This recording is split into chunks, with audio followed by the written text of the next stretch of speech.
House of the Dragon, Season 2, Episode 5. All hail the new king of the Targaryens. Let's talk about it.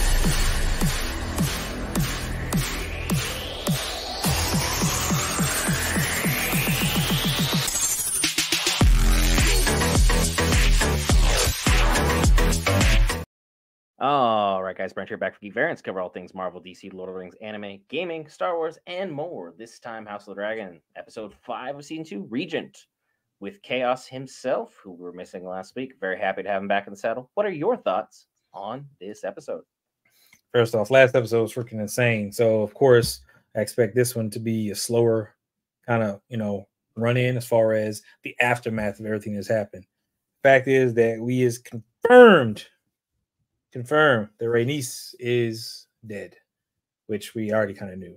That Rhaenys is dead. We see that her dragon, Meleys, is being paraded through the streets, which is a bad omen for most people because they revere the dragons as untouchable, as gods, or something to that effect. So the people aren't too happy and cheering about, one of the dragons being drugged through the street. That just, sets up a bad taste in their mouth. And Cole, who is unsure of what's happening now, is just kind of got to deal with it because, again, he failed to protect the king, who is now gravely injured.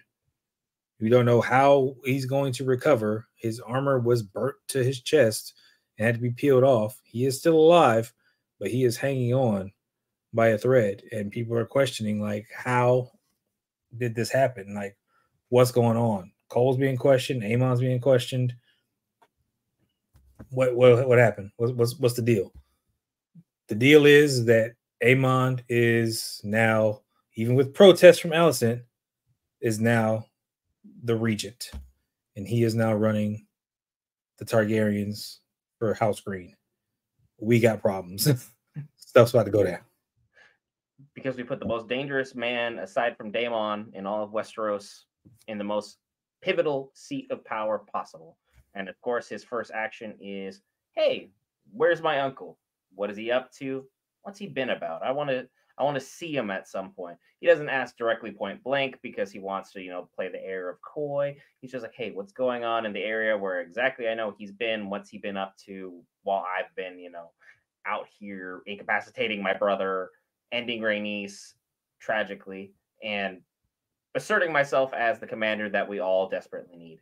And sure, Alicent can protest this all she wants. She believes, obviously, that she's like, I'm the queen. It's like, yeah, in a time of war, men, as we've seen even with Rhaenyra, don't really want to listen in Westeros as far as women are concerned. This is not the era or the time place as far as the books are concerned where it's like, hey, we're open-minded about these sorts of things. It's not the world of today. It's something akin to boys will be boys club, and that's not necessarily the best course of action. Alicent, terrible ruler through and through. Everything she's done has been boneheaded, foolish, and she can't even parent correctly. So I don't know how she's supposed to take care of a whole kingdom.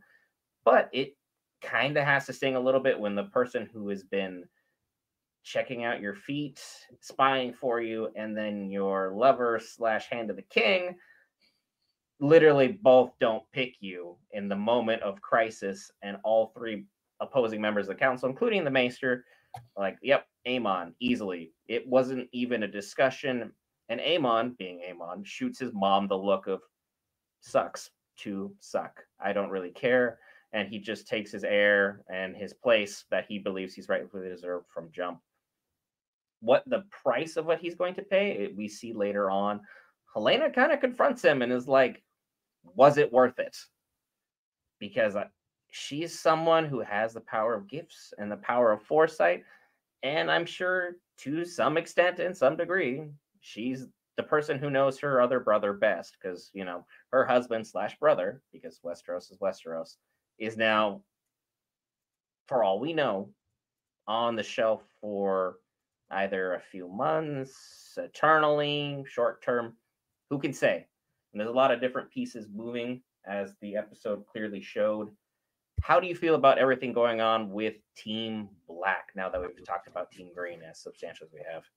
Well, Team Black just lost their hand, so of course they're going to be a little bit in shambles. We also got people like, I think his name was Sir Alfred, whatever, who is very openly protesting some of the stuff that Rhaenyra is doing, and they're trying to figure out what's the best course of action. We need somebody to kind of, really get in their stuff. Dragons need to do what dragons need to do. Just a bunch of this, bunch of that.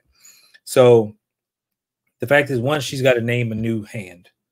So she's without a hand right now. So her most trusted advisor is not there.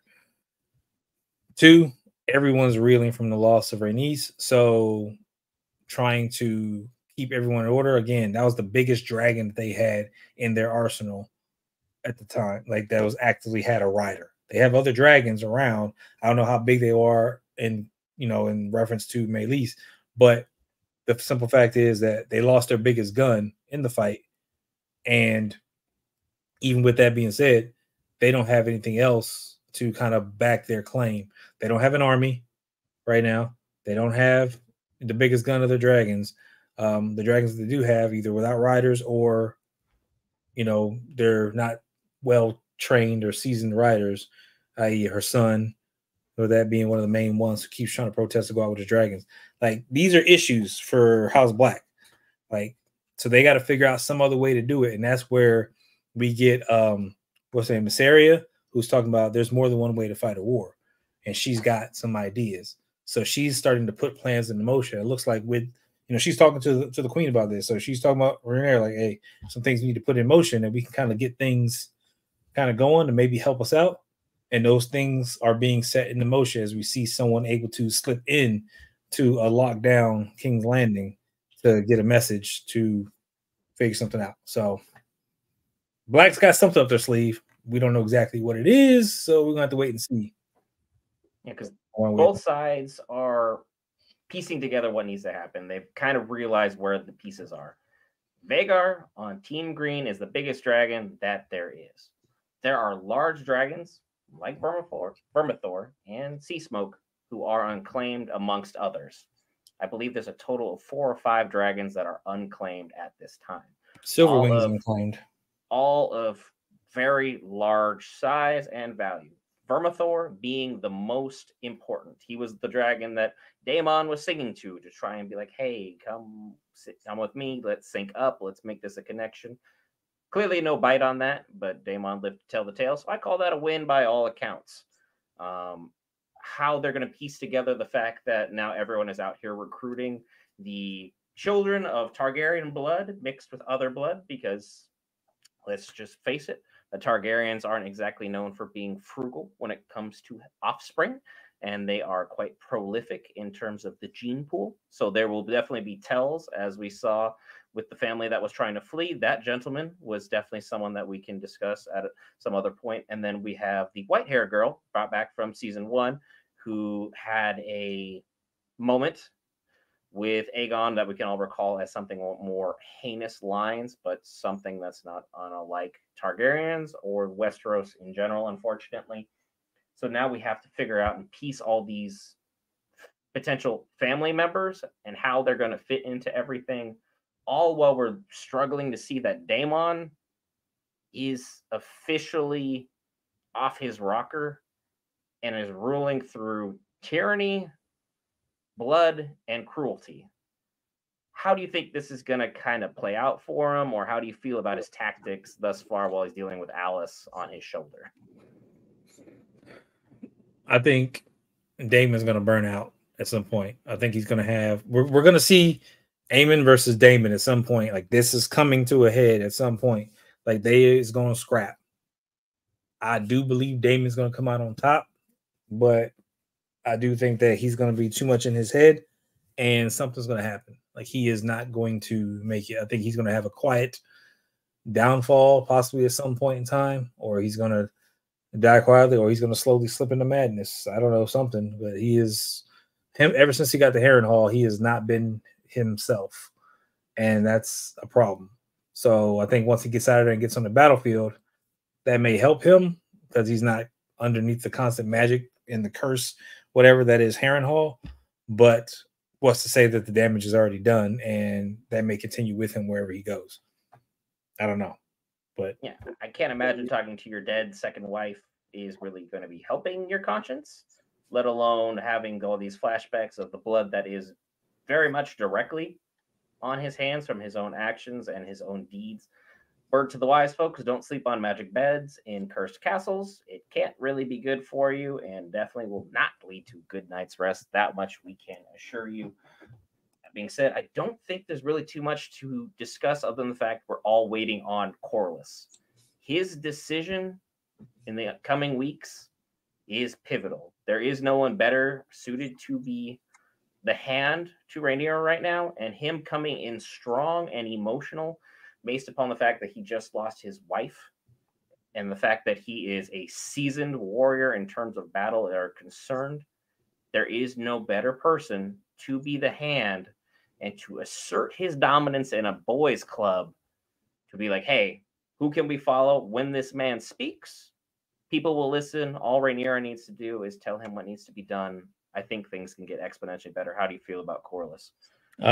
I agree. Corliss has had one of the best relationships throughout the entire series. I mean, Rhaenys, like it was solid. It was great. You loved it. So the fact is that he is going through some pain, and I think he does want some vengeance. I think, yeah, he is the best person for that because, again, he knows tactics. He should know tactics in the air. He should know tactics on the water.